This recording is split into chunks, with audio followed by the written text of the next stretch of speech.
চারজন থেকে তো আর তারেক জিয়া দেবে না, হয়তো একজনকে দেবে, আর বাকি তিনজন আমার দলে চলে আসবে। আলহামদুলিল্লাহ, আমার আসনে চারজন অলরেডি শুরু করে দিয়েছে। এখন যে কি হবে আল্লাহ জানে। কিছু মানুষের এখনো মনে হয় সেই মানধাত আমলের চিন্তায় আছে।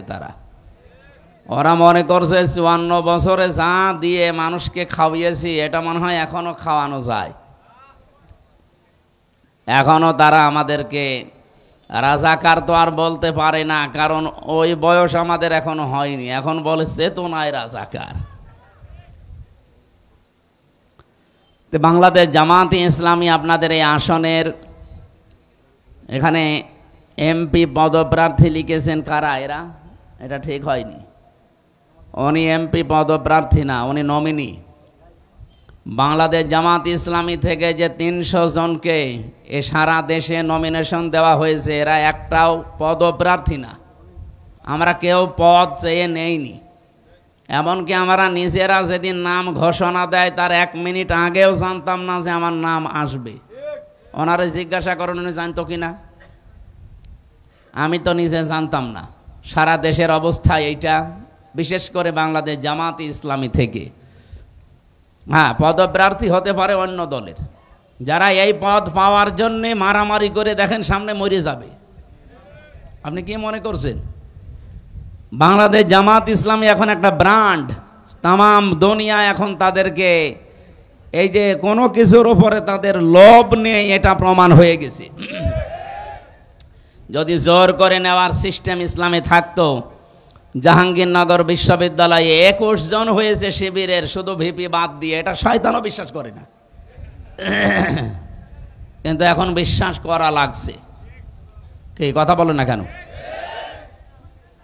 অন্যান্য যারা এখন ফতোয়া দিচ্ছেন যে আমাদের মতো এরাও সাধারণ রাজনৈতিক দল, এরাও দুনিয়াদার না, আমরা দুনিয়াদার হলে আরো আগের থেকে এদেশ আপনারা যা করছেন এভাবে করলে দখল করে ফেলতাম।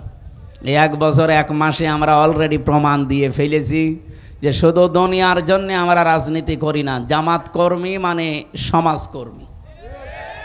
এটা কি ওয়াজ করে বোঝানো লাগবে? আপনার হয়তো রাগ হতে পারে, কিন্তু এটা বাস্তব। জামাত কর্মী হতে হলে আপনাকে আগে সমাজকর্মী হওয়া লাগবে। আমার আসনে 4 জন অলরেডি শুরু করে দিয়েছে। এখন যে কি হবে আল্লাহ জানে। 4 জন থেকে তো আর তারেক জিয়া দেবে না, হয়তো একজনকে দেবে, আর বাকি 3জন আমার দলে চলে আসবে। আলহামদুলিল্লাহ। আমরা বহু মিলাদ মাহফিল শুনেছি জীবনে, সিরাত মাহফিল শুনেছি কিন্তু খুব কম। সিরাতের নামে যেগুলো হয় আমাদের দেশে, আসলে এটা সিরাতের ভেতরে পড়ে না। ওই নবীর জন্মের আগের কাহিনী বলা হয়। এই কি আরম্ভ হয়েছে এখানে? না, এই কথা বলা যাবে না ভাই। আপনি শুনতে তো পাচ্ছেন নাকি? আর মোবাইল উঁচু করেন কেন? আপনি রাখেন, মোবাইল রাখেন, আবার উঁচু করা যাবে না। সিরাত মানে সিরাত মানে জীবন চরিত্র। তো জীবন যখন শুরু হবে সেখান থেকে তো আপনি আলোচনা আরম্ভ করতে পারেন। আপনি আরম্ভ করেছেন সে মানধাত আমলের, নবীজির জন্মই হয়নি, ওইটাকে আপনি মিলাদ বলতে পারেন। কিন্তু মিলাদুন নবী সাল্লাল্লাহু আলাইহি সাল্লাম নাম দিয়ে যে ঈদে মিলাদুন নবী বানিয়েছেন, এটা কিন্তু বেদাত ভাই, এটা ইসলামে নেই। যদিও এই সমস্ত কথাগুলো আমাদের এই রাজশাহী বিভাগ, খুলনা বিভাগ, এ বিভাগে না বললেও সমস্যা নেই, কারণ এই এলাকার মানুষ অত ঝামেলা না। এগুলো চলে বেশি চট্টগ্রাম আর সিলেটে, পাগল হয়ে যায়। অথচ যেটার জন্য পাগল হওয়ার কথা ওইটার জন্য কিন্তু পাগল হয় না। আপনি মিলাদুন নবী নাম দেন। পৃথিবীতে আল্লাহ পাক 2টা ঈদ দিয়েছেন আমাদের জন্য, একটা ঈদুল আজহা, ঈদুল ফিতর। এর বাইরে কোনো ঈদ নেই। যদি কেউ নতুন করে ইসলামে কিছু প্রবেশ করায় সে কাফের। বলেন, ইসলাম থেকে কেউ যদি কিছু বাদ দিতে চায় সেও কাফের। ইসলাম থেকে দেশে এই 54 বছরে বহু কিছু অনেকে বাদ দিতে চেয়েছে। আমি কি এটা বানিয়ে বললাম? বাদ দিতে চাইনি। এই যে মেরাজের যে সম্পত্তি, ছেলে যদি 2 টাকা পায়, মেয়ে 1 টাকা পাবে, এই নিয়মটা বানিয়েছে কে? এইটা পর্যন্ত অনেকে তুলে দেওয়ার চেষ্টা ছিল, তাহলে ইসলামের যেটা আছে ওটা যদি কেউ তুলে বাদ দিতে চায় সে কিন্তু কাফের হয়ে যাবে না, এটা রিভাব দেওয়া লাগবে। কারা আছে দায়িত্বে? রিভাব দেন, আওয়াজ বাড়িয়ে দেন, গলা বসে যাচ্ছে। ইসলামের ভেতরে নতুন কিছু যদি কেউ প্রবেশ করাতে চায় এই 92% মুসলমানের দেশে, সেও কি এদিকে তাকান, কোন দিকে তাকিয়ে আছেন? ডক্টর মোহাম্মদ ইউনূস, 2 জন নবীর নাম তার, মোহাম্মদ আর কি 2 নবীর নাম নিয়ে আপনি 1 বছর 1 মাস পার করে ফেললেন। কি করছেন আপনি? আর আপনি এখন গানের মাস্টার নিয়োগ দিচ্ছেন, শরীর চর্চার মাস্টার নিয়োগ দিচ্ছেন। কেন এখন 1 থেকে 5 পর্যন্ত একটা আলেম নিয়োগ দেওয়া যায় না কোরআন শেখানোর জন্য? 92% মুসলমান এটা আমরা চাই না। বলেন বলেন, কারা এ দাবি করেন সরকারের কাছে? দেখি, লিল্লাহে তাকবীর। দেখেন তো, হাত তোলেনি কে?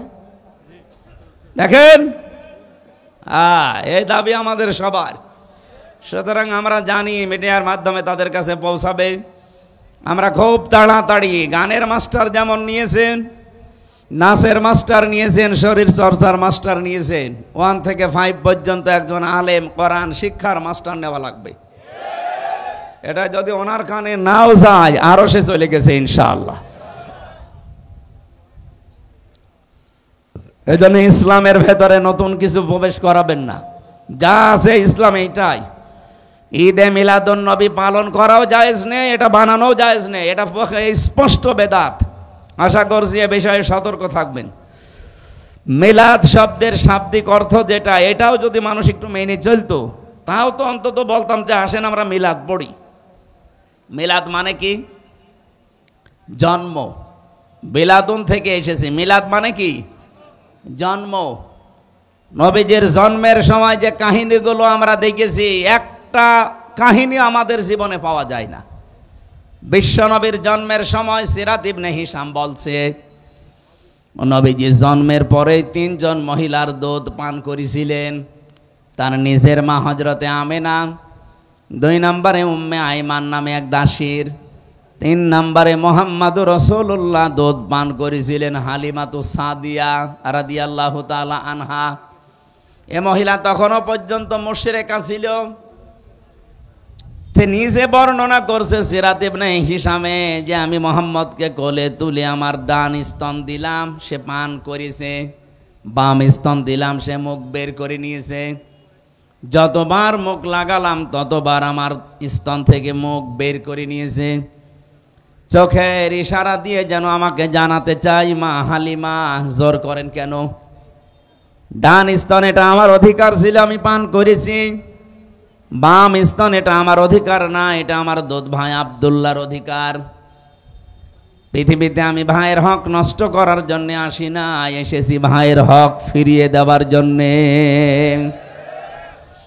ও সিরাজগঞ্জবাসী, যেই নবীর জীবনী শোনার জন্য বসে আছেন, মিলাদ পড়তে আপনি পাগল। মিলাদের প্রথম তো এইটা যে মিলাদ মানে জন্ম। তিনি জন্ম নিয়ে কি করলে আপনি দেখেন, ভাইয়ের হক ফিরিয়ে দেয় মায়ের কোলে বসে। আর সেই নবীর উম্মত আমরা যারা যত বড় হচ্ছে তত ভাইয়ের হক মারার জম হচ্ছি। কি মিলাদ পড়েন আপনি? নবীজি এখানে ভাই বলতে শুধু দুধ ভাই, আপন ভাই না। আল মুসলিম আখুল মুসলিম, মুসলমান মুসলমানের, বলেন বলেন, 6টা হক তার উপরে আপনার আছে, আপনার উপরেও তার 6টা হক আছে। এই 6টা হক আপনাকে পালন করা লাগবে। 1 নম্বরে তাকে দেখলেই সালাম দেওয়া লাগবে। এটা কিন্তু উঠে গেছে দেশ থেকে, সালাম আমরা দেই শুধু দলীয় লোক দেখে। এই কথা বলছেন না কেন? অনেক মানুষের অভ্যাস হচ্ছে আগে টুপি দেখে যে আমার দল কিনা, জব্বা দেখে, জামা দেখে, শরীরের পোশাক আশাক দেখে তারপরে বলে আসসালামু আলাইকুম। সালাম দেওয়া লাগবে এ লোকটা দল দেখে না মুসলমান দেখে। এমনকি মুসলমান আর অন্যান্য জাতি যদি এক জায়গায় থাকে তাও আপনাকে সালাম দেওয়া লাগবে। ওয়াসসালামু আলা মান ইত্তাবাআল হুদা। এখানে যারা হেদায়েত প্রাপ্ত আল্লাহ পাক তাদের উপরে শান্তি নাজিল করুন, বলেন আমিন।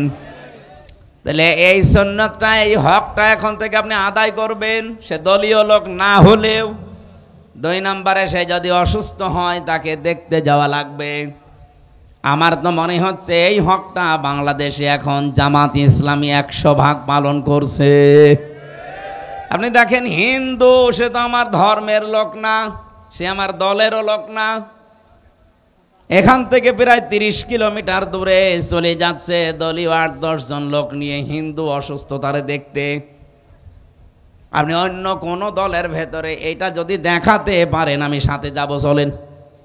আমি তো পাই না দেখতে। আশা করছি এটা সবার আমল করা দরকার। 3 নম্বরে, লোকটা যদি মারা যায়, অবশ্যই আপনি যদি সময় পান তার জানাজায় হাজির হবেন, তাকে দাফন কাফনের ব্যবস্থা করবেন। একটা মানুষ মারা গেলে তার আর ইবাদত থাকে না। ওয়াবুদ রাব্বাকা হাত্তা ইয়াতিয়াকাল ইয়াকিন। আল্লাহ পাক বলেন ইবাদত করো ওই দিন পর্যন্ত যতদিন ইয়াকিন না আসে। এখানে ইয়াকিন মানে মরণ। তার মানে আপনার ইবাদত করা লাগবে কোন দিন পর্যন্ত? মরণ পর্যন্ত। আপনার মরণ পর্যন্ত ইবাদত শেষ, এরপরে ইবাদত আরম্ভ হবে আমাদের। আমরা যারা জীবিত আছি আমাদের ইবাদত আরম্ভ হবে আপনার মরণের পর। আপনি মরে গেলে যদি আপনার দাফন কাফন না হয়, আপনার লাশ ধোয়ানো না হয়, কবর দেওয়া না হয়, এ গোনা আপনার হবে না, এ গোনা হবে আমাদের। কারণ এই দায়িত্ব কার? আমাদের। এরকম 6টা হক আমি পেয়েছি। আমি আশা করছি হাদিস পড়ার পর দেখি এদেশে একেবারেই আদায় হয় না হকগুলো, অথচ মিলাদ পড়ার জন্য পাগল। আমার এটাকে নিয়ে বলবো, হুজুর আসেন, আমার বাবা মরে গেছে, মিলাদ পড়ে দেন। আরে ভাই, মিলাদে তো প্রথমে এইটাই বলতাম যে হক আদায় করেন। যেই নবীর মিলাদ মানে জন্ম শোনার জন্য আপনি পাগল, সেই নবী জন্ম নিয়ে এই কাজ করেছিলেন, আর আপনি কি করেন? মিলাদটা যাই তাই গেল, যা আমরা বলি তা তো মানি না। সিরাত তো আরো অবস্থা খারাপ। এ পৃথিবীতে সিরাত শুনতে হলে বিশ্ব নবী মুহাম্মদুর রাসূলুল্লাহ যেদিন নবুয়ত পেয়েছিলেন ওই দিন থেকে ইন্তেকাল পর্যন্ত আমরা অনেক মানুষ এটা ছড়িয়েছি। বিশেষ করে আমি এই 3টা দেশে পেলাম, বাংলাদেশ, ভারত আর পাকিস্তান। অনেকেই বলে যে আমরা নবীওয়ালা কাজ করছি, অথচ নবীজি নবী হয়েছিলেন 40 বছর বয়সে, যেদিন তিনি কোরআন পেয়েছেন সেই দিন থেকে। কথা বলেন না কেন? বলেন 1 থেকে 40 বছর পর্যন্ত তিনি কোরআন পেয়েছেন। এর আগে কেউ তাকে নবী বলে ডাকতো? বলেন। রসুল বলতো? কি বলতো? হয়তো খুব বেশি হলেও বলতো আল-আমিন আস-সাদেক, আর ওনার নাম ছিল আব্দুল্লাহ বিন মোহাম্মদ, মোহাম্মদ বিন আব্দুল্লাহ, এতটুকুই শেষ। পুরা আরব জাহানের ভেতর ওনার নাম যদি মানুষ জেনে থাকে, খুব বেশি হলেও জানতো হয় আল-আমিন আস-সাদেক, ওনার নাম ছিল মোহাম্মদ বিন আব্দুল্লাহ, আর কিছু নেই। কিন্তু উনি 40 বছর বয়স থেকে আর এতটুকুই ছিলেন না। এরপরে যোগ হয়েছে মুহাম্মাদুর রাসূলুল্লাহ। তাহলে এই দিন থেকে শুরু করে যেদিন ইন্তেকাল হয়, পুরা এই 23 বছরের জীবন আপনাকে অনুসরণ অনুকরণ করা লাগবে। কি কথা বলেন না কেন? আপনি যে সিরাত শুনতে এসেছেন, সিরাত মানে জীবন চরিত্র। তার চরিত্র শুরু হয়েছিল যেই দিন থেকে তিনি নবী হলেন, রসুল হলেন। এর আগে যেগুলো ছিল মানবিক গুণাবলী, ওগুলো অর্জন করতে পারলে আপনি সোনাই সোহাগা। কিন্তু 40 থেকে 63 এই 23 বছরের 1 সেকেন্ডও বাদ দিতে পারবেন না। হ্যাঁ, উনি 17 বছর থেকে দল গঠন করেছিলেন হিলফুল ফজল। আপনি যদি নিজেকে কন্ট্রোল করতে চান যৌবনের তাড়নাকে, তাহলে হিলফুল ফজলের মতো একটা সংগঠনে আপনাকে যোগ দেওয়া লাগবে। বাংলাদেশে আমি যেটা পেয়েছি, ইসলামী ছাত্র শিবির। আপনি দেখেন, চরিত্রকে কন্ট্রোল করতে হলে এই মহা দুর্যোগের সময় ইসলামী ছাত্র শিবির ছাড়া বাংলাদেশে এখন কোন দল আপনি দেখাতে পারবেন না। কম বেশি প্রত্যেকের মেয়েদের আমরা ঝামেলা পাচ্ছি, কারো চরিত্রই নেই। এমনকি কেউ ডাল খায়, বাবা খায়, বাকিটা বললাম না। আরে ভাই, আমি নিজে তো বিশ্ববিদ্যালয়ে দেখেছি, বিশ্ববিদ্যালয়ের যে রুমগুলো, আবাসিক রুম থেকে বের হচ্ছে সকালবেলা মদ দিয়ে কুলি করে বের হচ্ছে। আমি প্রথমে জাহাঙ্গীরনগরে চান্স পেয়েছিলাম সাংবাদিকতায়, তা আমার তো সুরত সিরত যা, ওই ছাতায় তো পড়া সম্ভব না।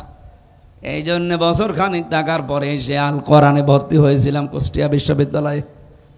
আমি দেখেছিলাম ওখানে মানুষ ছাত্র মাস্টার্সে পড়ে, সকালবেলা মদ দিয়ে কুলি করে এরপরে বের হচ্ছে। এটা ছাত্র। গলা বসে যাচ্ছে, কি সমস্যা? কি হবে না? মাইক কোথাকার?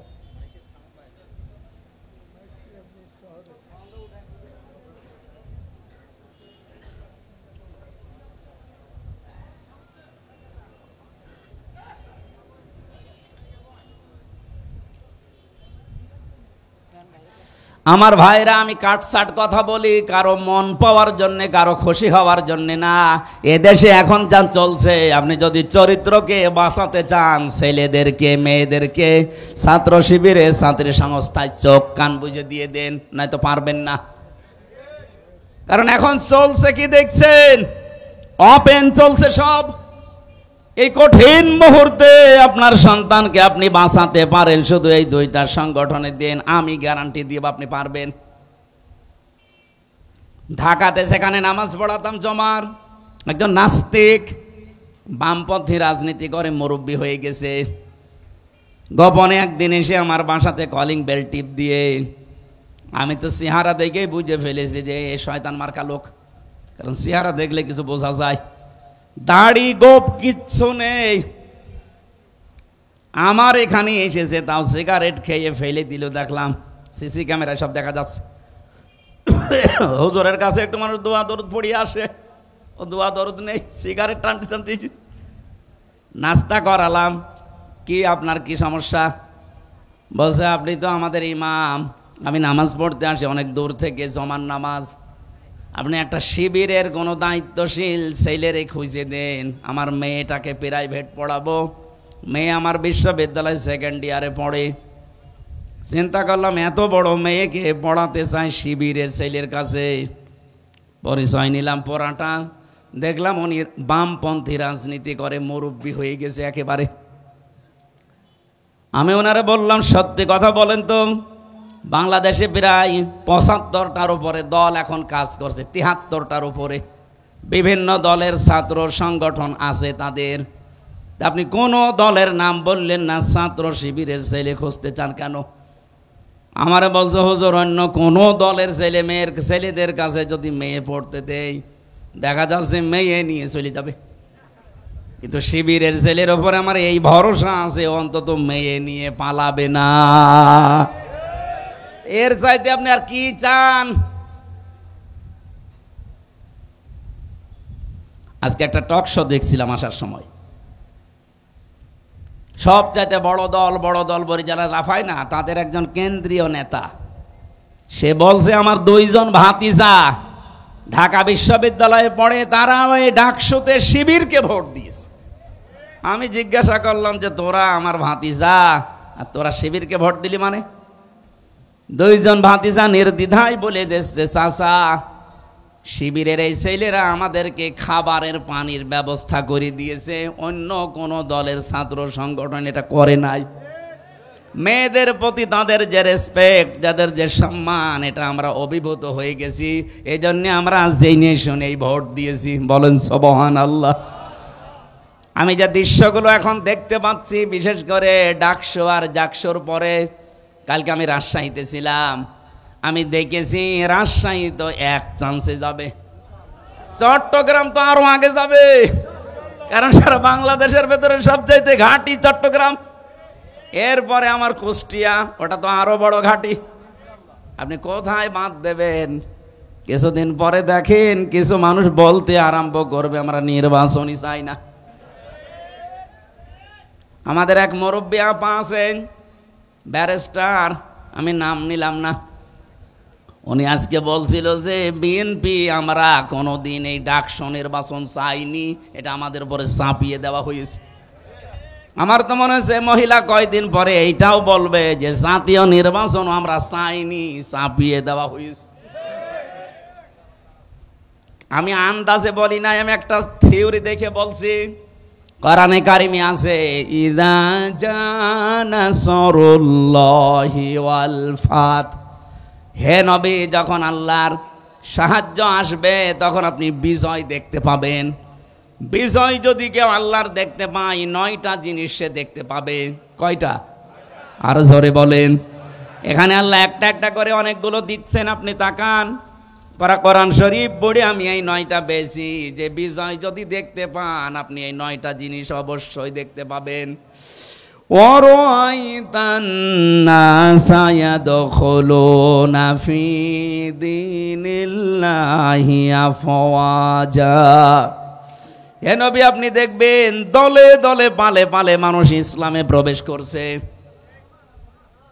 আগস্টের 5 তারিখের পর থেকে তো ছিল কম বেশি, ডাকসুর পরে এই 9 সেপ্টেম্বরের পরে দেখেন মানুষ দলে দলে আরম্ভ করেছে। এই কথা বলেন না কেন? এই 7 দিনের জরিপ দেখছেন, 9 থেকে এই 17, মাত্র এই 7 দিনে বাংলাদেশে কত মানুষ অলরেডি ইসলামে সব ফেলে দিয়ে চলে এসেছে। গত শুক্রবারে আমার হাতে প্রায় 18 জন, তাও মোড়ল সব এলাকার।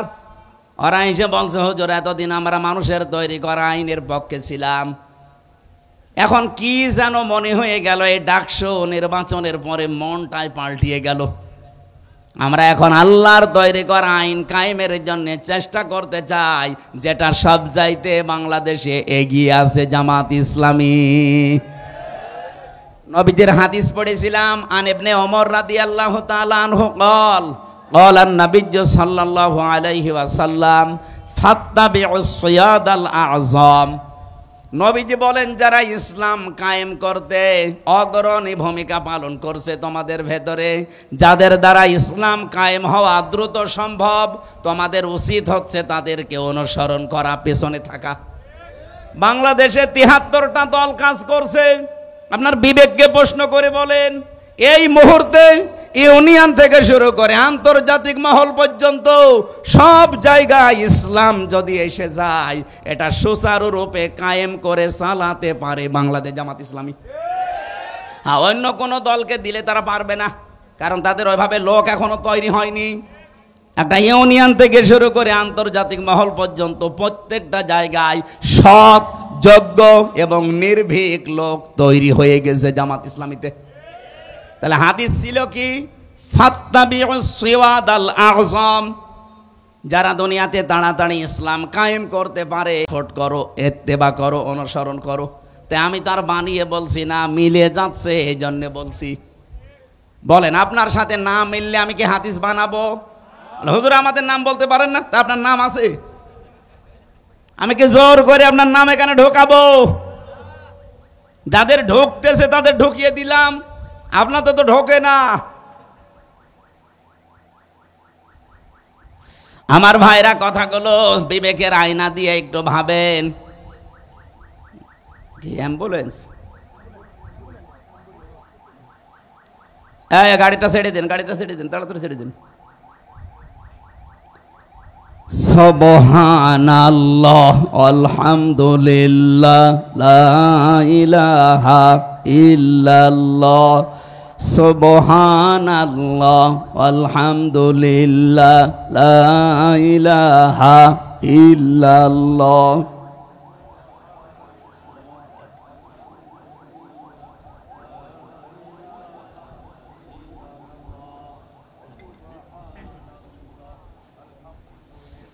এখানে একটু নড়াচড়া কম করবেন। হ্যাঁ,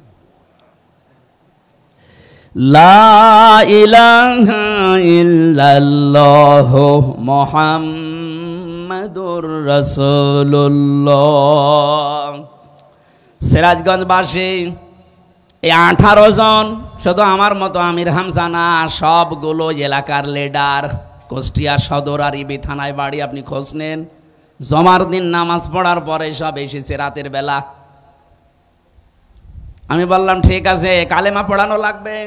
বলছে না, কালেমা মুখস্থ আছে, কিন্তু ভুল পথে ছিলাম। এই যে ভুল পথে ছিলাম, এইটা ওর মনের ভেতরে আন্দোলিত করে দিয়েছে কে? বলেন বলেন। এতদিন তো তারা আসে নাই। রব্বুল আলামিন বলেন, আমার সাহায্য যখন আসবে আপনি বিজয় দেখতে পাবেন। বিজয়ের প্রথম নমুনা এইটা যে দলে দলে পালে পালে মানুষ দেখবেন ইসলামে প্রবেশ করছে। এই জন্য এবার একটা আশার সঞ্চার আমার হয়েছে। আমার তেলাওয়াত কিন্তু আয়াত ওই রকমই, আপনি একটু দেখবেন কেমন মেলে।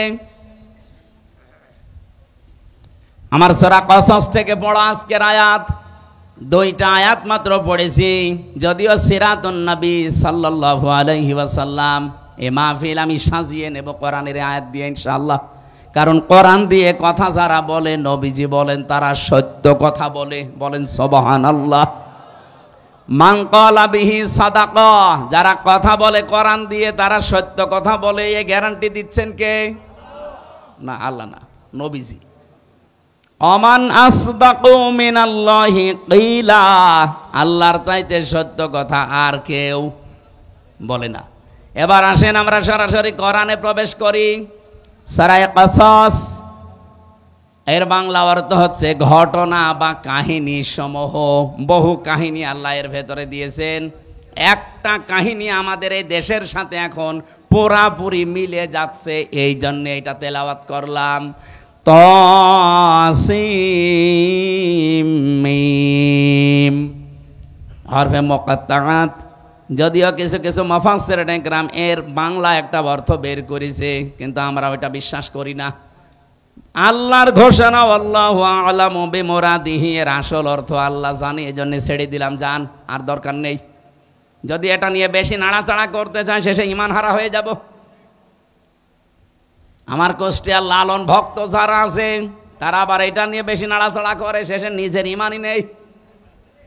আল্লাহ যেহেতু নিষেধ, রাসূলের নিষেধ, আমরা আর ভেতরে যেতে চাই না, এ পর্যন্তই থাক।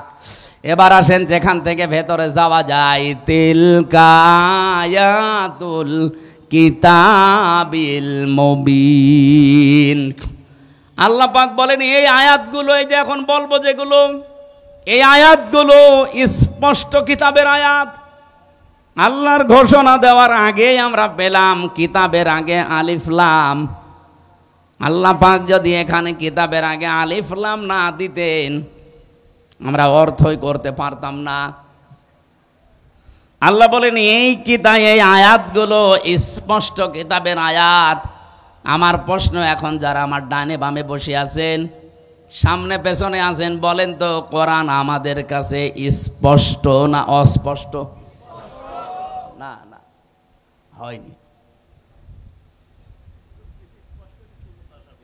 এখানে যারা বসে আছেন, আমি ওইটা বলতে চাইনি, আমি বলতে চাচ্ছি যারা বললেন আমার কাছে কোরআন স্পষ্ট, আপনি পড়া কোরআন শরীফ থেকে ৬৬৬৬টি আয়াতের অর্থ বলতে পারবেন? আপনি একটা আয়াত দিলে ব্যাখ্যা করে এর শেষ নামাতে পারবেন? আপনার কাছে স্পষ্ট হয় কি করে? আপনি তো এর কাছে আসেন না। এর কাছে যেভাবে আসা দরকার ওইভাবে এখনো আমরা আসতে পারি না, আর আমরা বলে ফেললাম আমাদের কাছে কোরআন স্পষ্ট। হ্যাঁ, এদেশে একটা রহমত আছে, কোরআন স্পষ্ট করার একটা জায়গা আছে, সেটা জামাত ইসলামী বাংলাদেশ। আপনি এর কাছে এসে দেখেন, বেশি দিন লাগবে না, মাত্র 6 মাস আপনাকে যদি এর ভেতরে রাখতে পারি, আল্লাহর কসম কোরআনও আপনার কাছে স্পষ্টই হয়ে যাবে। 15টা ফর্ম পূরণ করা লাগে প্রতিদিন, ঘর আটকানো লাগে 15টা। এর প্রথম ঘরই আপনি কোরআন পড়েন কিনা আগে লেখেন, কয় আয়াত পড়েন, বুঝে পড়েন না না বুঝে পড়েন, ওইটা আবার লেখা লাগবে। বাংলাদেশে এমন কোন দল নেই যে দলের কর্মসূচিতে এরকম পয়েন্ট পয়েন্ট করা আছে, দেখান। যদি কয়েকটা থাকেও তারা এখান থেকে হাওলাত নিয়েছে। কে কথা বলছে না কেন? আমি কয়েকটাই পেয়েছি, তাদেরও দেখি এখান থেকে সব ধার করা, হাওলাত নেওয়া। কিন্তু জামাত ইসলামী বাংলাদেশে এই 15টা পয়েন্ট আপনি 6 মাস পূরণ করে দেখেন, আপনার মনে হবে আমি বিশ্ববিদ্যালয়ে পড়াশোনা করছি। এই জন্য কোরআন স্পষ্ট করতে হলে এই দলে আপনাকে আসা লাগবে। আহ্বান জানাচ্ছি, আসেন, মাত্র 6 মাস থাকেন, জীবন আপনার পাল্টিয়ে যাবে। কারণ এরা নিজেরা ট্রেনিং দিয়ে পাল্টাবে না, কোরআন দিয়ে পাল্টাবে। এই কথা বলেন না কেন? আল্লাহ পাকের পরে দিয়েছেন আল মুবিন কিতাব, শুধু না, এটা কিন্তু স্পষ্ট কিতাব। আল্লাহর যে প্রশংসা আমরা আদায় করি যতগুলো কারণে, তার 1 নাম্বার কারণই এইটা, আলহামদুলিল্লাহিল্লাযী আনজালা আলা আবদিহিল কিতাবা ওয়া লাম ইয়াজআল লাহু ইওয়াজা। রব্বুল আলামিন বলেন, প্রশংসা আমার।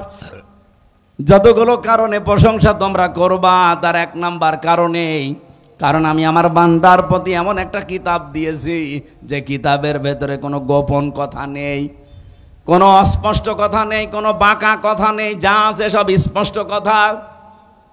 ও সিরাজগঞ্জবাসী, আল্লাহ বলছেন আমার কোরআনে কোনো বাঁকা কথা নেই, গোপন কথা নেই। এই জন্যই তো আমরা দেখি এই পৃথিবীতে যারা কোরআনের কাছে আসে আর কোরআন যারা বুঝতে চেষ্টা করে, তাদেরকে মাথায় বাড়ি দিয়েও আপনি আর গোপন রাখতে পারেন না। ওরা কোরআনের কাছে আসলেই যেন ওপেন হতে চায়। এই কথা বললেন না? হযরত ওমর কোরআনের কাছে এসেছিলেন, বুঝেছিলেন, আর গোপন থাকেননি, ওপেন হয়ে গেছেন। আপনি যার দিকে তাকাবেন তাকান, যারা কোরআন পড়েছে বুঝেছে, ওরা আর কেউ গোপনে ছিল না, সব ওপেন হয়ে গেছে। দুঃখজনক হলেও সত্য, বাংলাদেশে আমরা অনেক আলেম পর্যন্ত এখনো আছি, বলে হুজুর আমি গোপনে আছি। আপনি আর কতদিন গোপনে থাকবেন বলেন?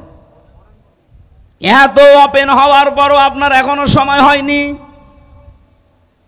আপনি এখনো যদি বলেন আমি গোপনে আছি, কেন বলেন? আমি জানি। সেদিন আমাকে ঢাকা থেকে একজন বলছিল, হুজুর যেভাবে কথা বলা আরম্ভ করেছেন, আমারও মনে চাই আমি স্পষ্টভাবে প্রকাশ্যে কোরআনের পক্ষে কাজ করি, কিন্তু মনের ভেতরে একটা ভয়, যদি এবার ইসলাম না আসে তাহলে আমার ইমামতি থাকবে তো। আরে শয়তান, ইমামতি নিয়ে আস। আর আপনার কাছে কেন এমন মনে হয় এখনো যে ইসলাম এবার আসবে না বলেন? কোন ছেলে যদি মাইক হাতে নিয়ে এলাকার মানুষকে বলে যে আমার বাবার জমি আমি পাই কি না পাই আমার সন্দেহ লাগে, তাহলে এটা কি বৈধ সন্তান না অবৈধ? আরো জোরে বলেন।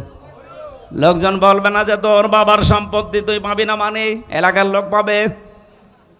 92% মুসলমান এই দেশে, যে ঝড় উঠেছে, আরে শুধুমাত্র সিরাজগঞ্জের এই সদর থানা না, সারা বাংলাদেশের 630টা থানায় আমার কম বেশি এখন যাওয়া। আমি দেখছি সারা দেশে যেভাবে ঝড় উঠেছে, ইসলাম এবার সংসদে যাবে। হ্যাঁ, কিছু চাপাবাজ আছে, ওদের চাপাবাজিও বন্ধ হয়ে যাবে।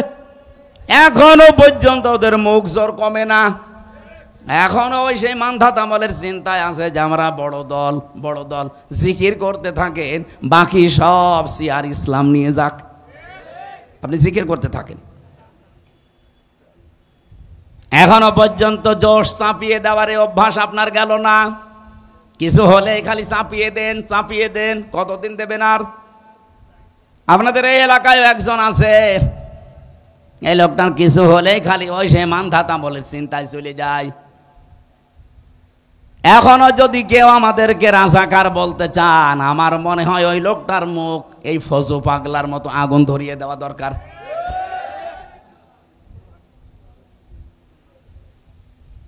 আমাদেরকে রাজাকার বলে যদি এই দেশে এখন দাবিয়ে রাখতে চান, আমাদের মাত্র 37 জন রাজাকার ছিল, আর আপনারা যারা বলেন তাদের 1040 জন। ঝাঁঝর যদি সইকে বলে তোর পেছনে ফোঁটা, ওর কি করবেন বলেন তো? সইয়ের পেছনে ফোঁটা কয়টা? আর ঝাঁঝরের আপনার 1040 জন। লজ্জা করেন আপনার? এখন থেকে আর কোনো কথার জবাব দেওয়া হবে না, জবাব নেওয়া হবে। ইমানদাতামূলক চিন্তা যেই করবে তার কোনো কথার জবাব আমরা দেব না, জবাব আমরা চাই। আপনার 1040 জন, আপনার লজ্জা লাগে না?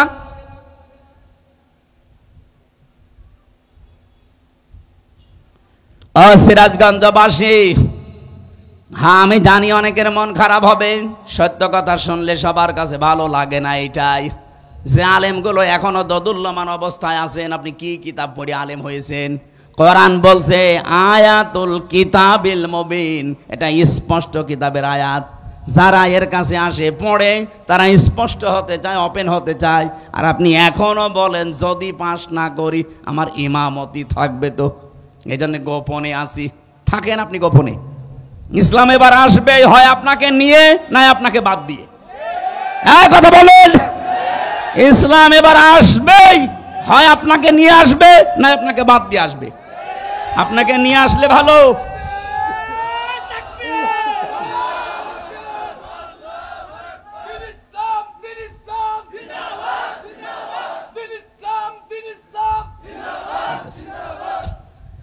আপনাকে নিয়ে আসলে তো আপনার কপাল ভালো, যদি আপনাকে বাদ দিয়ে আসে কি হবে টের পাচ্ছেন? তখন এসে বলবেন আমার ইমামতি যেন না যায়। আপনার ইমামতি থাকবে তখন, কারণ আপনি তো মুনাফিক। কথা বলেন না কেন? মুনাফিকের পেছনে তখন নামাজ হবে। এই জন্য আহ্বান জানাচ্ছি, ওপেন হন। এখন আলেমদের, ইমামদের, খতিবদের উচিত এই যে মুহূর্ত চলছে, এখনো যদি আপনি সেই বলেন আমি আসি সেই 15 বছর আগে, তা আপনি আবার কবে? সেদিন ইমাম সম্মেলন ছিল, আমার কুষ্টিয়ার পুরা জেলার আলেমরা এসেছিল, কয়েক হাজার। কয়েকজনকে আমি প্রশ্ন করেছি, যারা এখনো ইসলামের পক্ষে ডাইরেক্ট আসতে পারছেন না, ইসলাম অবশ্যই এবার আসবে, কিন্তু আপনার কি হবে তখন? দেখলাম একবারে 1500ই বলছে আসি এবার। আমরাও চাই সারা বাংলাদেশের কোন আলেম যেন অন্তত এবার ইসলাম কায়েমের এই পথে পেছনে না থাকে। আলেমরা এবার সামনে থাকবে ইনশাআল্লাহ। এক কথা বলেন, আপনার দায়িত্ব আছে একটা, আপনি পালন করেন না। আল্লাহ আমাদেরকে একটা আশার বাণী শোনাচ্ছেন, তিলকা নাতলু আলাইকা মিন নাবাই মূসা ওয়া ফিরআউনা বিল হাক্কি লিকাউমিন ইউমিনুন। এটা যে তেলাওয়াত হচ্ছে এটা কিন্তু আমির হামজার তেলাওয়াত না, নাতলু, আল্লাহ বলেন আমি তেলাওয়াত করছি। আলাইকা, আপনার কাছে, মিন নাবাই মূসা ওয়া ফিরআউনা, মূসা এবং ফেরাউনের বিল হাক্কি, একটা কাহিনী, সত্য কাহিনী আপনাদের আমি শোনাবো। এখানে শোনাচ্ছেন কে বলেন তো? আল্লাহ পাক যদি এখানে এখন আসতেন আর এই পিপল বাড়িয়া বাজারে বসে বসে যদি এই কাহিনীটা শোনাতেন, শুনতেন না? বলেন বলেন। আরে উনি শোনাতেন, উনি এখন আসতে পারছেন না, ওনার মানায় না এটা, এই জন্য আমির হামজাকে দিয়ে অ্যাডভার্টাইজ করাচ্ছে। আল্লাহ বলেন আমি যথাযথভাবে একটা কাহিনী, একটা ঘটনা তোমাদেরকে শোনাবো, লিকাউমি ইউমিনুন, যারা বিশ্বাসী তাদের জন্য আমি এই ঘটনাটা শোনাচ্ছি। কি ঘটনা শোনো? ইন্না ফিরআউনা আলা ফিল আরদি, অবশ্যই এই জমিনে একজন ফেরাউন ছিল। কি ছিল? বলেন বলেন। এই ফেরাউন ছিল কেমন? সে ছিল সীমা লঙ্ঘনকারী, সে ছিল ফ্যাসিস্ট, সে ছিল এই পৃথিবীতে ওলু প্রকাশকারী। আল্লাহর সীমা পার হয়ে সে চলে গিয়েছিল। আল্লাহ রাব্বুল আলামিনের বিধান সে বাইরে রেখে এমন উপরে গেছে, সে নিজে আল্লাহ দাবি করে বসে আছে। বলেছে আনা রব্বুকুমুল আ'লা, আমি তোমাদের বড় রব। এই ঘোষণাটা এস্টাবলিশ করার জন্য ও যা যা হাতে নিয়েছিল, ও শুধু ওই জামানায় হাতে নেয়নি, কিয়ামত পর্যন্ত বহু ফেরাউন দুনিয়ায় আসবে, তারা ওইটা ওইটা হাতে নেবে। কি নিয়েছিল আপনি বলেন তো? এক নম্বরে ওয়াজাআলা আহলাহা শিয়া, সে জমিনের ভেতরে বিভিন্ন দল বিদলে মানুষকে বিভক্ত করে রেখেছিল। এই 54 বছরে আমার মনে হয় বহু ফেরাউন এইটা করেছে। টপিওয়ালাদের ভেতরে দেখেন বিভিন্ন জিনিস দিয়ে দল বিদলে বিভক্ত করে রেখেছে। ওর 5 কলি, ওর 3 কলি, ওর উঁচা টুপি, ওর আকিদা ঠিক নেই, এই নাম বলে বলে অথচ ইসলামের মূল জায়গায় কিন্তু আমরা এক। কেউ কি আমরা কোনোদিন বলেছি যে ফরজ নামাজ চায় রক্ত? বলেন বলেন। রোজা 28টা, এই বলেন না কেন? মূল জায়গায় কিন্তু আমরা ঠিক আছে। এই শাখা প্রশাখা দিয়ে দিয়ে আমাদেরকে দলে বেদলে বিভক্ত করে রেখেছে। এটা ফেরাউনের প্রথম কাজ। বাংলাদেশে যারা করে রেখেছিলেন, আল্লাহর কসম তারাও এক প্রকার ফেরাউন। এখনো সেই ফেরাউনের তৎপরতা থেমে নেই, ও এখনো কাজ চালাচ্ছে। ও হয়তো বিদায় নিয়েছে, কিন্তু ওর চামচারা যারা আছে তাদেরকে দিয়ে এখনো করাচ্ছে। এখনো এই দেশের অনেক নামধারী আলেমকে দিয়ে এদেশে একামতে দিনের কর্মী যারা, তাদের বিরুদ্ধে এখনো ফতোয়া দেওয়াচ্ছে। এই কথা বলেন না কেন? কত বলো মুরব্বী আলেম দেখছি এখনো মাইকের সামনে বলছেন জামাত ইসলাম কোনো ইসলামী দল না, এরা মওদুদিবাদ। মওদুদিবাদ বলে কোনো বাদ দুনিয়ায় আছে স্যার? নেই। আমরা মওদুদি রহমতুল্লাহ আলাইহে তাকে আমরা আমাদের মাযহাবের ইমাম মানি না। মানি না। তার মাসলা মাসাইলেও আমরা নেই না। মাযহাবের ইমামও তাকে আমরা মানি না। তার শুধু যত লেখা আছে একটা বিষয় আমরা নিয়েছি, এই যে গণতান্ত্রিক পদ্ধতিতে ইসলাম কায়েম করা একটা পদ্ধতি। হ্যাঁ, ভুল হতে পারে। আপনার যদি এটা ভালো না লাগে, ভুল হয়, আপনি নতুন কোনো কিছু পারলে সেটা করেন। আপনি নিজেও করবেন না, যারা করছে এগিয়ে যাচ্ছে করতেও দেবেন না। আপনি কি হয়েছেন কি? আপনি যে আলেম নামে জালেম, এ জাতি কিন্তু বুঝে ফেলেছে। এমন এমন ফতোয়াবাজি এখন করছে, কিছু মানুষকে দেখছি তারা বলছে জামাত ইসলামী যদি এবার রাষ্ট্র ক্ষমতায় আসে, তারা নাকি কওমি মাদ্রাসা রাখবে না, তারা হাফেজি মাদ্রাসা রাখবে না, তারা দেওবন্দি মাদ্রাসা রাখবে না, তারা সুন্নিয়াতের মাদ্রাসা রাখবে না, সব ধ্বংস করে দেবে। আপনি এত বড় মিথ্যা কথা বলতে পারলেন? বাংলাদেশ জামাত ইসলামীর আন্ডারে দেশে এখনো হাজার হাজার হাফেজি মাদ্রাসা চলে। আমি আজকে যেখানে খাবার খালাম হাফেজি মাদ্রাসা, ওটা জামাত ইসলামী চালায়, সিরাজগঞ্জে না? আল ইসলাম নাকি জানো, দারুল ইসলাম। শুধু এইটা না, আমার কুষ্টিয়ায় চলেন, মাগুরায় চলেন, হাফেজি মাদ্রাসা, কওমি মাদ্রাসা, এগুলো জামাত ইসলামী বাংলাদেশের ভাইদের টাকা দিয়ে খোঁজ চলছে। তারা যদি সব বন্ধই করে দেবে, এগুলো চালাচ্ছে কোন কারণে? এগুলো কেন বলছেন আপনারা আমরা জানি। যখন জাতি এক হওয়ার চেষ্টায় আছে, আপনাদেরকে নিয়ে মুনাফিকরা টাকা পয়সা খাওয়িয়ে বলাচ্ছে।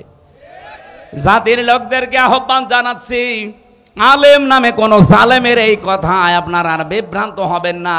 এবার যদি একবার পা পিছলে যায়, এই দেশে ইসলাম আসতে কিন্তু অনেক দেরি হয়ে যাবে। জীবনে চর্মচোখে আর দেখতেও পাবেন না যে ইসলাম আসলে কি স্বাদ। আমার তো জীবনের বড় আকাঙ্ক্ষা, চর্মচোখে আমি কিচ্ছু চাই না, শুধু দেখতে চাই 56,000 বর্গ মাইল আল্লাহর কোরআন দিয়ে চলছে। এখানে যারাই বাদ সাজবে, মনে করবেন ওইটাই হয় জাতির শত্রু না ইসলামের শত্রু, সে যাই হোক। প্রত্যেক নবীর জীবনী আমি পড়ে পড়ে দেখেছি। যতগুলো নবীর জীবনী আমার সামনে এসেছে, শুধু 2 জন নবীর জীবনী বাদ দিয়ে প্রত্যেকটা নবীর জীবনী আমি এটা পেয়েছি। হ্যাঁ, একটা হযরত আদম আলাইহিস সালাম আর হযরত সুলাইমান আলাইহিস সালাম, এই 2 জন নবীর জীবনী বাদ দিয়ে কোন নবীর জীবনী আমি পাইনি যে এই নির্দেশ ছিল না আনাকিমুদ্দিন, যে দিন কায়েম করো। প্রতিটি নবীর জীবনে এই আদেশ ছিল যে আনাকিমুদ্দিন, দিন কায়েম করো, ওয়ালা তাতাফাররাকু ফি, এখানে ফতোয়াবাজি করবা না। আপনার কত জায়গায় কত কিছু হয়ে যাচ্ছে, ফতোয়া দেন না। দিন কায়েমের জন্য মানুষ সব এখন এক জায়গায় হওয়ার চেষ্টায় আছে, আর আপনি একবার ফতোয়া দেওয়া আরম্ভ করে দিলেন।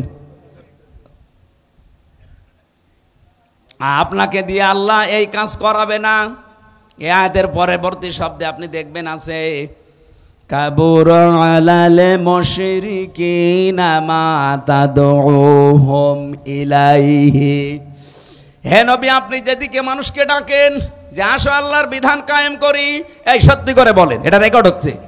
বাংলাদেশ জামাত ইসলামী কোন দিন বলেছে আমরা মওদুদির বিধান কায়েম করতে চাই?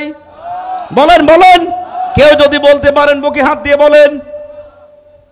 এরা তো সারা জীবন নিয়ে 41 সালে প্রতিষ্ঠিত দল, তখন থেকে আরম্ভ হয়ে বলে যাচ্ছে যে আমরা আল্লাহর বিধান কায়েম করতে চাই। আরে ভাই, পদ্ধতি ভুল হতে পারে, আমি তো বারবার বলছি, কিন্তু তাদের মনে তো এইটা আছে যে আমরা আল্লাহর বিধান কায়েম করতে চাই। কোনদিন তারা বলেছে এই পর্যন্ত সারে যে আমরা ভগবানের বিধান চাই, আমরা বাবার বিধান চাই? কোন কারণে এই দোষ চাপিয়ে দেন বলেন? এটা তো কাফেরদের স্বভাব। প্রত্যেকটা নবীর জীবনে এটা ছিল। আল্লাহ বলেন, হে নবী, আপনি মানুষকে ডাকেন এই দিকে, আমি জানি, কিন্তু আপনার এই ডাক শোনার পরে রাগ হবে, মন খারাপ হবে। কাদের? আলাল মুশরিকিন, মুশরিকদের।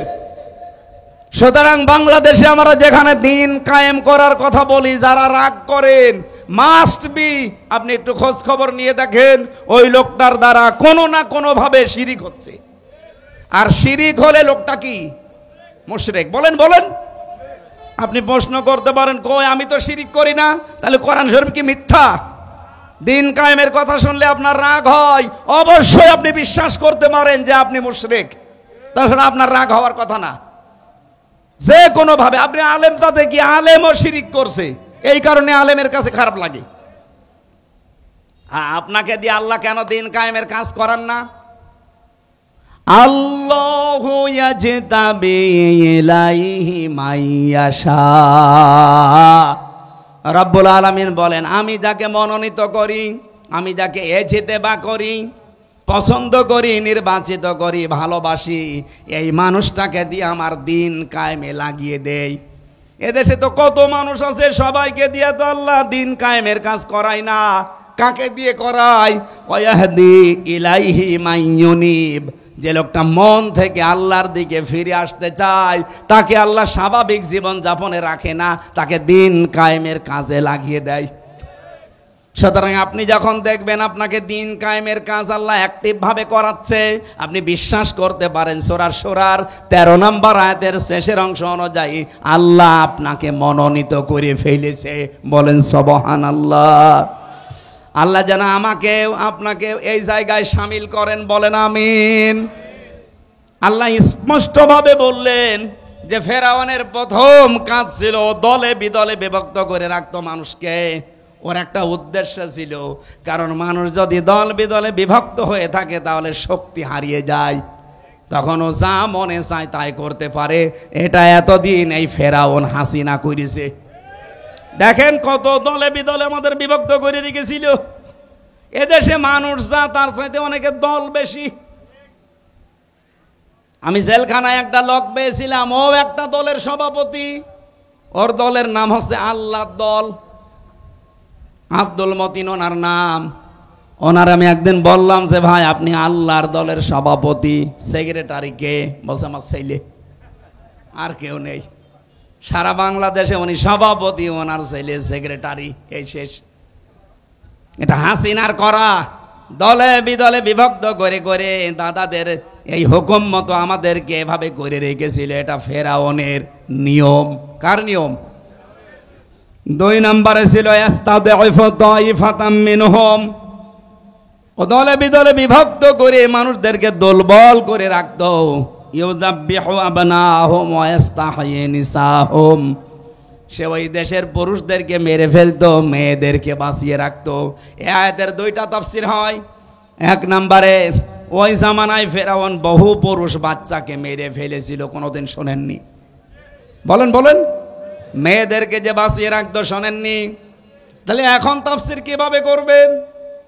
আধুনিক মুফাসসির যারা, তারা আয়াতের তাফসীর করছে এভাবে, এমন এমন কায়দা ফেরাউন করবে, কিয়ামত পর্যন্ত তো ফেরাউন থাকবে না, কিন্তু ওর পেতাত্তারা থাকবে। ওরা যদি ক্ষমতায় কোনো সময় থাকে, তারা ওই দেশের যারা যোগ্য মানুষ তাদেরকে চেয়ারের পরিবর্তে পেছনে ফেলে রাখবে। আমরা এই দেশে এই 15.5 বছরে এইটাই বেশি দেখেছি। যোগ্য হওয়ার পরেও শাহিনুর আলম ওনার যোগ্যতার সম্পূর্ণ জায়গায় বসতে পারবে না, বসে থাকবে 10 নম্বর চেয়ারে। আমি 1 থেকে মাস্টার্স পর্যন্ত আমার ফার্স্ট ক্লাস ফার্স্ট আছে, অল ফার্স্ট ক্লাস আমার। বলেন আমার জায়গা মতো যাওয়া দরকার, খালি পেছনে দলীয় পরিচয় আছে, এই জন্য আমারে না নিয়ে 80 রোল নাম্বার যার তারে নিয়েছে। এই যে আমাকে ওই জায়গায় না নিয়ে আপনি এই পেছনে ফেলে রাখলেন 80 নাম্বার চেয়ারে, এটা আমাকে মেরে ফেলার শামিল না? এটা করেছিল ফেরাউন। এখনকার ফেরাউনরা এইটা করছে, ওই জামানায় মেরে ফেলতো সরাসরি। আর এখন তার যোগ্যতা সম্পন্ন জায়গায় না যেতে দিয়ে বাধা প্রাপ্ত করে তাকে একটা মেরে ফেলা। 2 নম্বরে মেয়েদেরকে সে বাঁচিয়ে রাখতো। 15.5 বছরে দেখেন ছেলেদের চাকরি হয় না আর মেয়েদের চাকরির অভাব হয় না। ইন্নাহু কানা মিনাল মুফসিদিন, নিশ্চয় সে ছিল ফ্যাসাদ সৃষ্টিকারী, বিশৃঙ্খলা সৃষ্টিকারী, সন্ত্রাসী। এতটুকু আল্লাহ যদি শেষ করে দিতেন, আমরা সত্যি বলছি আয়াত আমরা পড়তাম না। এবার একটা আশার বাণী আল্লাহ আমাদেরকে শুনিয়েছেন, নাকি বলবো না? রব্বুল আলামিন বলেন, নুরিদু আন্নামুন্না, আমি আল্লাহ নিজে ইচ্ছা করলাম। বলেন তো ইচ্ছাটা কার? আরো জোরে। আমি আল্লাহ নিজে ইচ্ছা করলাম, আমি মনন করব। মনন মানে অনুগ্রহ করা, দয়া করা। আমি আল্লাহ একটা ইচ্ছা করলাম যে আমি অনুগ্রহ করব, দয়া করব। আলাল্লাযিনা ইসতাদঈফু ফিল আরদ, তাদের উপরে যাদেরকে ফেরাউন এতদিন দুর্বল করে রেখেছিল। জমিনের উপরে যাদেরকে ফেরাউন দুর্বল করে রেখেছিল, জুলুম করে, অত্যাচার করে, বিভিন্ন পদে উঠতে না দিয়ে এদেরকে দুর্বল করে ফেরাউন রেখেছিল। আমি আল্লাহ একটা ইচ্ছা করলাম, এই দুর্বল পার্টি মুসা আলাইহিস সালামের দল, এদেরকে আমি আল্লাহ কি করব না, জাআলাহুম আইম্মাতান, জাতির নেতা তাদেরকে বানাবো। আপনি ডাকশো আর জাকশো থেকে আরম্ভ আল্লাহ অলরেডি করে দিয়েছে। যেই জাকশো জাহাঙ্গীরনগর বিশ্ববিদ্যালয়ে শিবির নাম শুনলেই পিটিয়ে মেরে ফেলতো। এমনকি পায়খানার ভেতরে ইশারায় নামাজ পড়া লেগেছে এমন জায়গা। ঢাকা বিশ্ববিদ্যালয়ের মহসিন হলে এই শোলে দেয়নি সালেমরা। ছাত্রলীগের ভাইদের নাকি ঘুমের ডিস্টার্ব হবে, এজন্য ফজরের আজান হইতো না। এবার ডাকশোতে শিবির প্যানেল পাস করার পরে তার পরের দিন মাইকে আজান আরম্ভ হয়েছে। আল্লাহু আকবার। জবান খুলে বলেন আল্লাহু আকবার। আল্লাহর যে ঘোষণা ছিল, না জাআলাহুম, তাদেরকে আমি জমিনের নেতা বানাবো। বলেন তো এটা কি আমি বানিয়ে বলছি না হচ্ছে? ওয়ানা জাআলাহুমুল ওয়ারিসিন, এবং এই জমিনের উত্তরাধিকারী আমি আল্লাহ তাদেরকে বানাবো। আমার মনে হচ্ছে আল্লাহ যেন তার সিদ্ধান্ত এখন বাস্তবায়ন আরম্ভ করে দিয়েছে। আর আল্লাহ যদি কোনো কাজের ইচ্ছা করে ওটা কেউ রদ করতে পারে? ইন্না রাব্বাকা ফাআলুল লিমা ইউরিদ, তোমার রব যা চায় তাই করে। অনুমাক্কিনা লাহুম ফিল আরদ, এতটুকু শেষ না, আমি আল্লাহ জমিনে তাদেরকে শাসন ক্ষমতা দেব। কেন দেব? অনুরিয়া ফিরাউনা ওয়া হামানা, আমি ফেরাউন আর হামান, হামান মানে মন্ত্রী, মন্ত্রী পরিষদকে ফেরাউনের যারা ছিল তাদেরকে আমি দেখাবো।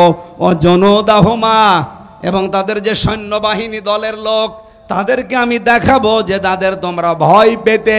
মিনহুম মা কানু ইয়াহদারুন, যাদের উপরে তোমাদের ভয় ছিল এরা আসলে না জানি কি হয়ে যায়, আমি আল্লাহ তোদের দেখাবো যে দেখ আমি পারি। আল্লাহ যেন তার এই সিদ্ধান্ত এবার বাংলার জমিনে বাস্তবায়ন করে। বলেন আমিন। এই কায়দা আল্লাহর জানা আছে না নেই? আর সেই শক্তিও আল্লাহর আছে না নেই? আমাদের আল্লাহর ওপরে আমাদের 100% বিশ্বাস আছে। উনি যা বলেছেন তাই করবেই। উনি আমাদের মতো না, সকালে এক কথা বলে বিকাল আর এক কথা বলে। কথা বললেন না কেন? ওয়াওহাইনা ইলা উম্মি মূসা আন আরদিহি, আল্লাহ পাক বলেন আমি ওহী করেছিলাম মুসা আলাইহিস সালামের মায়ের কাছে যে আমি তোমার সন্তানকে তোমার কাছে ফিরিয়ে দেব। এই 15 বছরের দিকে তাকান, কত সন্তান মায়ের বুক থেকে হারিয়েছে, কত জায়গায় পালিয়ে রেখেছে। আল্লাহ পাক জানে এখন সবগুলো আস্তে আস্তে ওপেন করে দিচ্ছে। আমার তো আয়াতগুলো পড়লে মনে হয় বাংলাদেশে এই মাত্র কোরআনের এই আয়াত আল্লাহ কেবল নাজিল করছে। প্রশ্ন কি আপনার?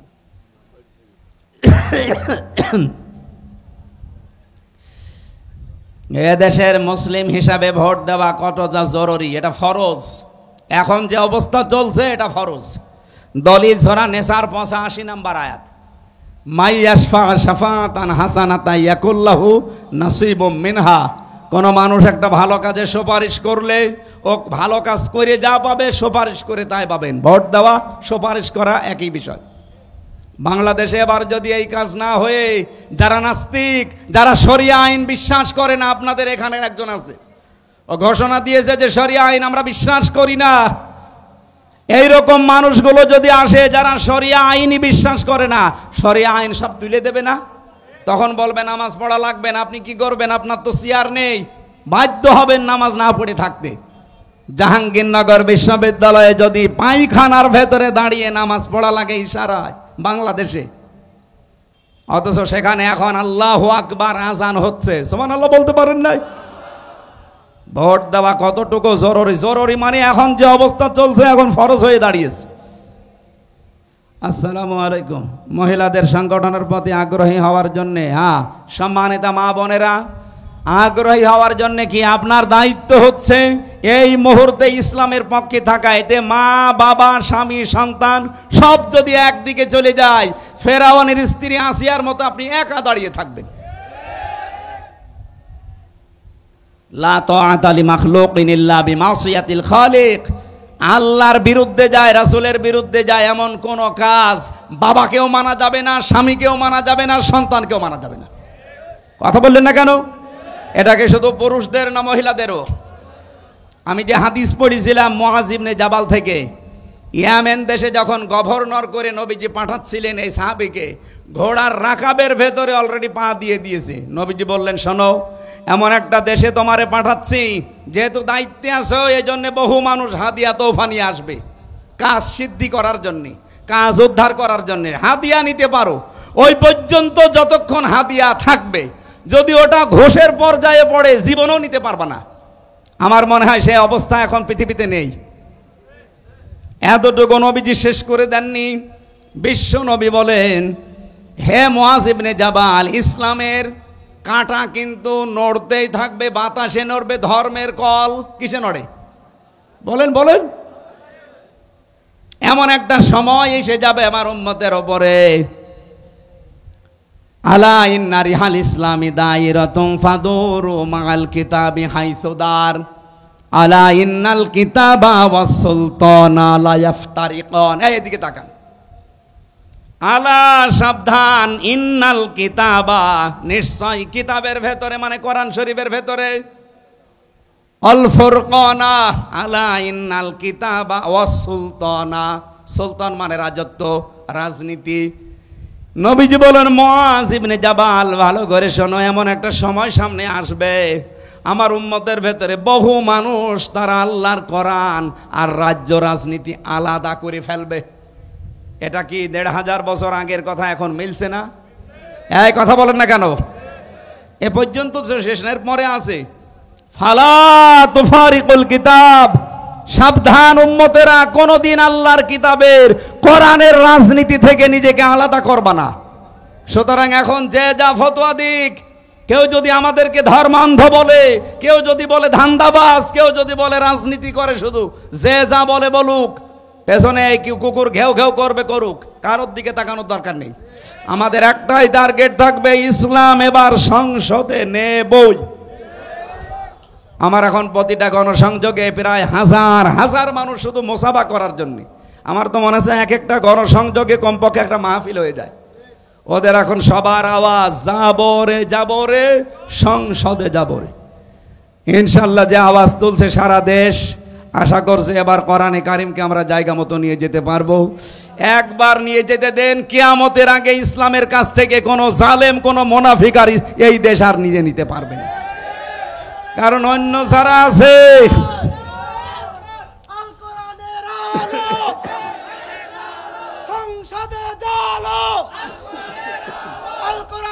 আলো,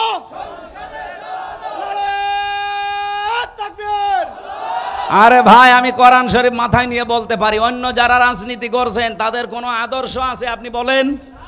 খালি মারিং কাটিং ছাড়া কি আদর্শ আছে তাদের বলেন? খালি ধান্দাবাজি আর চাঁদাবাজি। এ জেলায় হয়তো এখনো শুরু হয়নি। এদের আদর্শ কি আপনি বলেন? খালি ধান্দাবাজি আর চাঁদাবাজি। কিন্তু ইসলাম দিয়ে যারা এদেশে রাজনীতি করে তাদের ধান্দাবাজিও নেই, চাঁদাবাজিও নেই। আমি প্রথম শব্দেই বলেছিলাম, জামাত কর্মী, সমাজকর্মী। আল্লাহ রাব্বুল আলামিন, আমরা একটা একটা করে বলতে পারতাম, গলা বসে যাচ্ছে, সকালবেলা থেকে 5-6টা করে অনুষ্ঠান। যতটুকুই বলেছি আল্লাহ জানে আয়াতগুলো আমাদেরকে এবার দেখান। আরো জোরে বলেন। সম্মানিত মা বোন যারা এসেছেন, আল্লাহ রাসূলের পথে চলতে গিয়ে পৃথিবীর কারো অনুসরণ করার দরকার নেই। এতে যদি দুনিয়ার সব হারিয়ে যায় যাক। আল্লাহ আপনাদেরকে হযরতে আসিয়ার মতো যেন কবুল করেন, আল্লাহুম্মা আমিন। লা ইলাহা ইল্লা আনতা সুবহানাক ইন্নী কুনতু মিনাজ জালিমিন। রব্বুল আলামিন, চাতক পাখির মতো এরা এই কাদা জায়গা, ভেজা জায়গায় বসে আছে কোরআনে কারীম শোনার জন্য। এরা এত পাগল, এদেরকে তুমি ওমরের মতো বানিয়ে দাও। সওয়াবগুলো যদি দিয়েই থাকো, কিছু নবীজির রওজায় পৌঁছিয়ে দাও। পৃথিবীর মাটির নিচে যারা ঘুমিয়ে গেল এদেরকে মাফ করে দাও। মা বাপ আমরা যারা হারিয়ে ফেলেছি, আমাদের মা বাপকে জান্নাতুল ফেরদাউস দিয়ে দাও। এ মাহফিলটা বাস্তবায়নে এই হরিণা পিপল বাড়িয়া বাজারের এলাকার মানুষেরা যেভাবে কষ্ট করেছে, পয়সা দিয়েছে, আল্লাহ তুমি তাদেরকে ওসমানের মতো মঞ্জুর করে নাও। সম্মানিতা মা বোনদেরকে তুমি হেফাজত করো আল্লাহ। এরাও হযরতে আসিয়ার মতো কঠিন পরীক্ষা দিতে যাচ্ছে, এদেরকে তুমি মেহেরবানি করে বাঁচাও। এদের ঈমান আমল নিয়ে হেফাজত করো। এদের জীবনে অনেক রোগ শোক আছে, তুমি তাদেরকে মুক্ত করো। আমার কণ্ঠটা অধিকাংশ সময় বসে যায়, আল্লাহ আমি ভিক্ষা চাই, আমার কণ্ঠটা কোরআনের জন্য তুমি ভিক্ষা দাও। আমার শরীরটাকে তুমি আগের অবস্থায় ফিরিয়ে দাও। সম্মানিত সভাপতি আল্লাহ আমার আরাফাতের ভাই আলহাজ সাইদুল আলমকে কবুল করো। প্রধান অতিথি অধ্যক্ষ শাহিনুর আলম ভাইকে কবুল করো। যত অতিথি এসেছে আল্লাহ মঞ্জুর করো। এ বাজারে যারাই ব্যবসা বাণিজ্য করে এদের বরকত দিয়ে ঢেলে দাও।